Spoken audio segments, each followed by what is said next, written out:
Hi everybody, welcome back to the channel. Another Sunday video coming at you, and this one is all about Invisible Woman. Yes, the third of four when it comes to the Fantastic Four champions in game. And obviously there's been a long ass time in order to get these guys and gals into the contest, so it is good to see this. Now I do have this character for review, which means as part of the content contributor program, she will be removed from my account. And also do bear in mind as well, there are other masteries that could bring out a lot more damage. That's why we see a lot of other creators damage outputting a huge amount, using things like suicide masteries, in particular usage of things like liquid courage, and as well just general mastery builds, which you can see on the internet. Just search in YouTube suicide masteries to get an idea of the increased amount of attack that champions can really do. Invisible Woman has a lot going for her. She's got some similarities to champion like Ghost, like could be the Hood, but the fact is it is positive to dodge, the similar way it is to miss and go into phase with Ghost, but obviously this one is a bit different in that if you dodge back, then the passive ability is the thing to really exploit. You want to put on as many vulnerabilities as possible on this champion. And when I tested this out for the first time, I was like, I don't really understand this character. Second time around, I slightly understand the character a bit more. And I think on practice, you'll be able to use her and utilize her to then damage output a huge amount, especially with the build-up of things like Fury. There's a passive Fury and also a Fury buff on, which is built by the SP2. So if you're looking to get those Fury buffs off, then just put in your SP2. The champion does have a pre-fight ability similar to Human Torch, so maybe it's that brother-sister vibe, in that if the force field is active, Invisible One hits have a 243.2 attack rating, but also drain the force field by 5%, so that really improves the damage output. But also do bear in mind that this is a 4-star version. 5 stars and 6-star versions will differ with that number. Now if you've come against the character in Uncollected, you'll know that the champion seems to be very strong. Very strong with the force field, very strong with resisting down a lot of damage coming in. And as we've said, viable counters are going to be those that are able to debuff effect. Yes, there'll be the odd exception, but the intense and amazing value of a champion like Archangel, like Omega Red, and so many others that are able to put in debuff based effects can really hurt this champion. But apart from that, she's incredibly robust, and especially when you're considering her damage output, it's not too bad. I feel 5 stars and 6-star versions are going to be a lot more stronger for damage output. And also the difficulty is trying to withstand and keep that level of vulnerability, because that's the name of the game, is putting on as much vulnerability debuffs as possible. So it means that the critical damage rating is improved as well.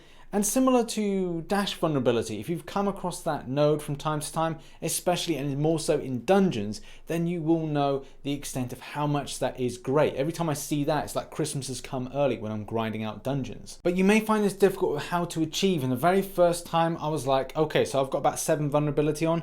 Oh, it's gone. So how do I keep this ongoing? And the best way to do that is to dodge an attack. So just standard dodging is kind of like easy to do. And if you keep that up, you'll build up the number, build up to that 50 before the champion goes back of being, well, visible. The fact is that seems to be the best way to do this. But it does feel like hard work in order to achieve it. So it may be a case of looking at hitting in an L2 if the attack is blocked to try and get that invisibility back. But at the end of the day, you do you on the subject. You may be able to find a better way in order to achieve this. But yeah, it is a little bit harder than a lot of other champions to damage output a huge amount, and you really have to keep yourself focused in order to do that. Her damage output does improve as well if you do have debuffs on the enemy. So if you have a weakness debuff, exhaustion seems to be the one that you put on there. Weakness you can achieve by having it through the synergy, but from reading this, it looks like wild time blocks inflicted up to 10% weakness debuff on the opponent for 6 seconds. But it's if all champions in the synergy are present. So obviously we need the full Fantastic Four in order to get that.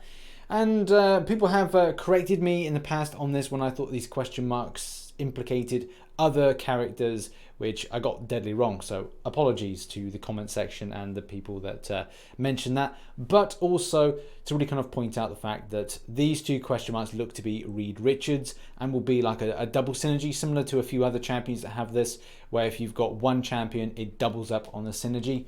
So yes, if you've got these two, it will be of benefit. I'm still under the impression that this is either going to be Doctor Doom or it's going to be Silver Surfer, but I've heard that people have said, no, we've got that wrong again, and that's actually Mysterio. So maybe I'm right, maybe I'm wrong, but we'll see how that comes in next month. Invisible Woman does seem like she has some potential for different types of content. For me, I'm not sure if I'm overly sold on this character. Maybe it's because the biggest problem is when you have so many huge damage dealers, it kind of overhypes the champion for the month. And maybe it would have been best to have Namor as being the second champion being released and Invisible Woman being the first one. So therefore it's a case that we've got too much attention onto one, and that's the biggest problem we have in the community at the moment, is too much attention is brought to one character, and maybe the second one doesn't live up to the hype because we're looking for too many things. And maybe it was a case that they could have done something with the champion having some kind of ability to shrug off debuff effects whilst in invisible mode, rather than those intense debuff effects being the downfall of the character, because obviously the defensive qualities are amazing, but also the fact that you're more than likely putting debuff effects like champions, we said, Omega Red, Blades, your Archangels, any champion that does a huge amount of debuff are able to smash through this particular character. So it would have been nice to see a lot more of that kind of shrugging off effects. Similar when the phasing mode is done with Ghost, that when she goes into phase, she shrugs off and converts it into something else. Something similar could have been brought to the table for this character. I thought I'd just take a little look through the abilities again, and the only thing I can really find out that really interacts with any kind of debuff effects on the character is invisibility lasts for 2 seconds but starts paused if Invisible Woman is not bleeding. Yeah, it doesn't really kind of put any or shine any light on the idea of similarities to, like I said, the character like Ghost. When Ghost goes invisible, that she's able to convert those debuff effects to Fury based effects. And the same thing could be, as I said, with this. It'd be great to shrug it off and then gain some positivity. There are some elements of, like, if the enemy misses, that it does act positively for Invisible Woman, but still the problem remains that the damage output versus the reducing down of debuff effects coming in is not there. That ratio isn't kind of the positive swing, which you kind of feel that it would have been nice to see. The way that a lot of content is put in by Kabam is that they have an idea of a character build in the future, or a dynamic or a mechanic or a functionality that is going to be applicable at a later date. So do expect this being maybe a character that is going to come into big use for upcoming content, or maybe something within 6.2 that would be particularly helpful, but who knows with Kabam. Either way, that has been the video. If you did enjoy it, then please consider hitting the like button as well as the subscribe button with post notifications on if you are new to the channel. Also, please catch up with some other content which I'm going to probably put around the screen at the moment, and give a watch of that. I shall see you tomorrow for the Marvel Contest of Champions news, and maybe my face will return. Good night, have a great Sunday, and bye-bye for now.